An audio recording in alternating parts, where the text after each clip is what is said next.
Like me, naka-yellow. Grabe ang, para akong nasisilaw. Silaw na silaw sa pagka-yellow ng outfit ko, di ba? Pero ganun talaga. Lakas maka-summer. Pero alam niyo, ang lamig pa rin, no? Kanina pagising ko, sabi ko, wala naman akong aircon, wala rin ventilador. Paglabas ko ng namin, sabi ko, parang ang lamig ng hangin. February na, di ba? So, ibig sabihin, may latak pa siya ng ng December at January. No! Pero wala man tayong magagawa. Siyempre, pag sapit ng summer, 'di ba? Yan, sobrang init na naman 'yan. Paghandaan natin 'yan, 'di ba? But for now, i-feel muna natin ang moment na sakto ang timpla, Nax, ng panahon. Parang yung timpla ng pagmamahal mo sa kanya. Saktong-sakto lang, hindi nakakasakal at hindi rin naman sobrang luwag, 'di ba? Dapat sakto lang. Ganon. Ayun po, yung problem po kasi, parang parang wala nang thrill yung bembangan namin po. Sorry? Yung bembangan. Walang, ayan talaga ang hihingi mo na advice sa akin. Kung paano magka-thrill ang bembangan. Hindi naman po. Okay. Naku, kung sinasabi mong kinakain ka na ng guilt mo, baka kailangan iluwa mo na yan. Charot. Sabihin mo na, di ba? Pero if sinasabi mo na kinakain ka ng guilt mo, ibig sabihin yan, may dahilan yan, it's time siguro para i-let go yung bit-bit mong guilt. Diba? Kasi mahirap yun yung araw-araw mo siya nakikita tapos nakukonsensya ka. Diba? Mahirap din yun. Learn to appreciate people around us and be grateful. Minsan kasi nakikita lang natin yung pagiging masungit, yung pagiging irritable, or kung ano man, yung mga away. Pero balikan mo, yung mga moments na nag-risk siya, pumunta siya dyan sa inyo. Diba? Dapat nga tinatanong mo siya, kumusta ka? Okay ka ba? Gusto mo bang makita parents mo? Gusto mo bang gumawa ng letter or mag-message or something? Yung support ba na ganun? So, Kahapon umabsent ako. Talagang ako'y umabsent dahil sumasakit yung tuhod ko. Pero other than that, yung jowa ko kasi, nahiwa yung kamay niya ng kutsilyo, nagdadadakdak ako umagang-umaga dahil nagprepare siya ng breakfast para sa amin. Habang nagluluto, nahiwa niya yung kamay niya. Kumusta na ngayon yung kamay niya? Ayun, nakabenda. Aray, ang sakit. At least exercise na rin yun. Ako pag naglilinis ng bahay, iniisip ko exercise to. Hindi ka naglilinis ng bahay, te. Hoy, naglilinis ako. Ay, sabi ng nanay mo, hindi. Pag tinopak lang ako, saka ako maglilinis. So, feeling ko may kakaiba ako na-feel. May usapan kami. Te, pag namatay ako may letter akong iniwan, chu.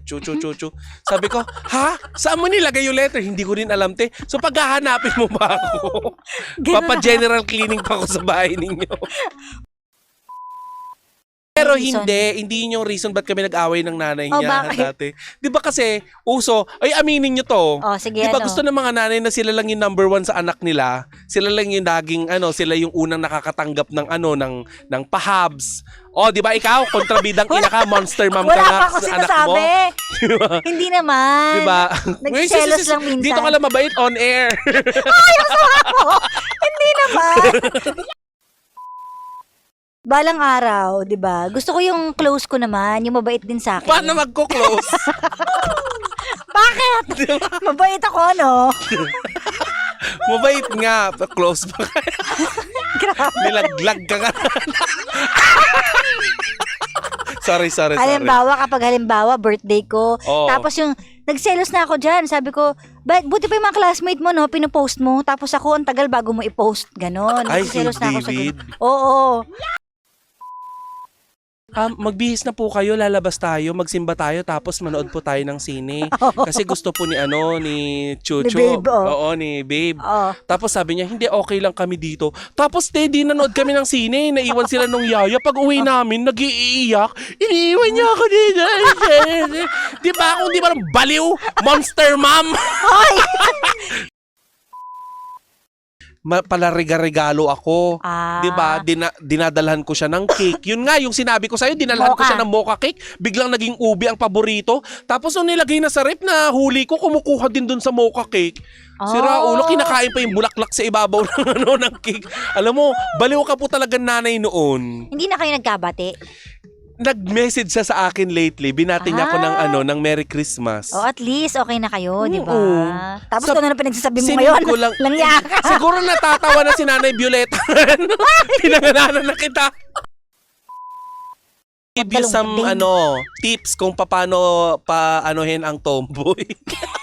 Ang labing-labing. Hindi, Ang bembangan daw. Bigyan mo Bakit motor. ikaw alam mo? Oo. Kasi syempre, di ba, nakakemi din ako ng merlat. Lambingin mo. Hindi alam mo, masarap daw magmahal ang mga tomboy. Sabi nga din. Hindi ka sa'yo. gamit na gamit. Bastos kang bata ka. Di ba? Di ba? Ano na yan, kaya na nilang solusyonan yan. Oo. Di ba? Lagyan nyo ng hindi pa lumalamig na gulaman. Ano? Lagyan nyo. Para mainit. Ang dami mong alam. Ikaw, paano mo papainitin? Wala, matagal lang What? cold. What makes you hot? I don't know na. Talaga? Mo, makatalaga. Hoy. Hindi mo ba kinakausap, te? Hindi. Hindi, di ba sinabi niya kanina, ako lang nang ako yung kumikilos? Ha?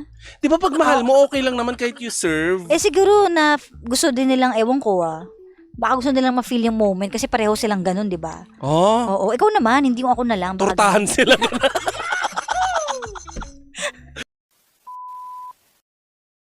ayoko na malambot eh. Kasi pag, di ba, malambot yung kapag steamed, parang lugaw na hindi Uy. maintindihan.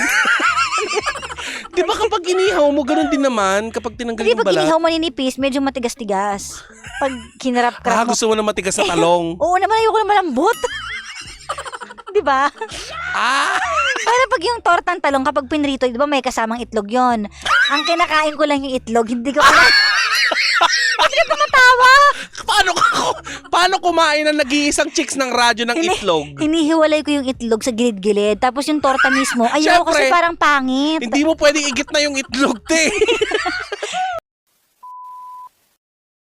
Ikaw ba, may tatanungin ako, narinig mo na ba yung yung pagbati ni Christine Reyes? Oo, nagulat kanyang nga. Medyo sarili? na-confuse ako na nabasa ko yun na RIP, basta something like that. Pinagsabay niya yung birthday Tapos niya. yung happy birthday na rin sa akin.